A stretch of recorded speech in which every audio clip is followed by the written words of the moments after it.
There's a theory, I don't know whose theory it is, but that the longer you live, the more parallel lives that you could have lived become something that you live with. And I have a line in the show where I say, all the parallel lives you could have lived play alongside your day-to-day existence, causing you to question if you really did choose well, or did you choose at all? Age is a Feeling is a solo show, a one-person play that I wrote and that I perform in. And in very broad terms, it's about how our relationship with mortality shapes the way that we live. And then I started thinking, who else has a very different relationship with death than I do? And I spent a huge amount of time in a Reddit for soldiers and veterans, trying to learn about how they square the idea that at any moment they could die when they're in combat. I think I would hate everything that everybody said at my funeral. I feel like they didn't understand me. Even the nice things, I'd be like, but you didn't really get it. I feel this way about reviews of my work. I don't read reviews because even the positive ones, I feel slightly misunderstood. But I think it's also, that's kind of what the show is about. Like, how can you, in a couple sentences from your own vantage point, ever capture everything that a person was? How can you capture the essence of a person? Another thing that I explore in the show, which is around disappointment and around wanting your life to look a certain way, wanting certain things to play out.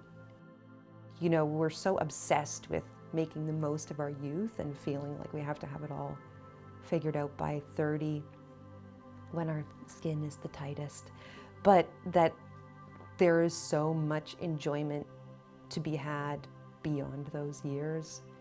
And it's easy to become occupied with the ways in which we feel our bodies have let us down, or that things that we hoped for and outcomes we were banking on. I think I've always wanted to make people laugh and cry. There's part of me that's kind of obsessed with live performance as a place for communion and a place for catharsis in that really kind of ancient Greek tradition. And one of the sort of unique elements of the show is that it actually gives the audience a chance to choose 6 of 12 stories. So I've written 12 stories that take place at different kind of turning point moments in her life. And at 3 points throughout the show, the audience chooses which stories they'll hear and which they won't. And that structure is a way of underlining something that became very apparent to me and to the director I was working with while I was writing it, which is this idea of the unknowability of a human life, the way that no matter how much we talk to someone, or even how much we know about our own lives, we can never hold the whole picture of a life in our arms at once.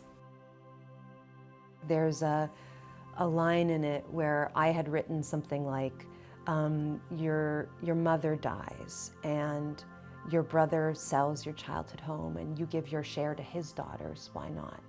And then Adam, my director, was like, yeah, and then you should say something like, but also, if ever someone had to take you in, they might.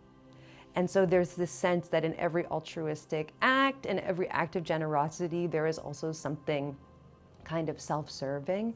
And I think that that really unlocked something for me in the writing. And it really pushed me and allowed me to keep going after the ugliness in our character and therefore in humanity.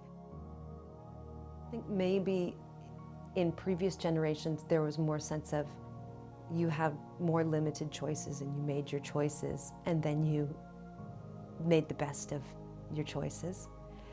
And I don't know if it's the internet or a sense of more and more people having careers or lives with many different careers and lives with many different relationships, that we see exit ramps, that we know that we don't have to be locked in.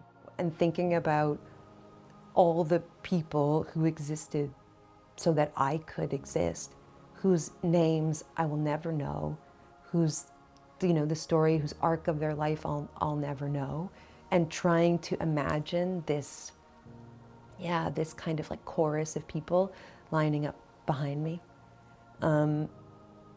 I know that there are a lot of people who would find that a little bit out there, but I found it quite useful and quite powerful, particularly for this show. And there's a line at the end of the show where I say, "For a while you're remembered, and then you're not. So happy birthday."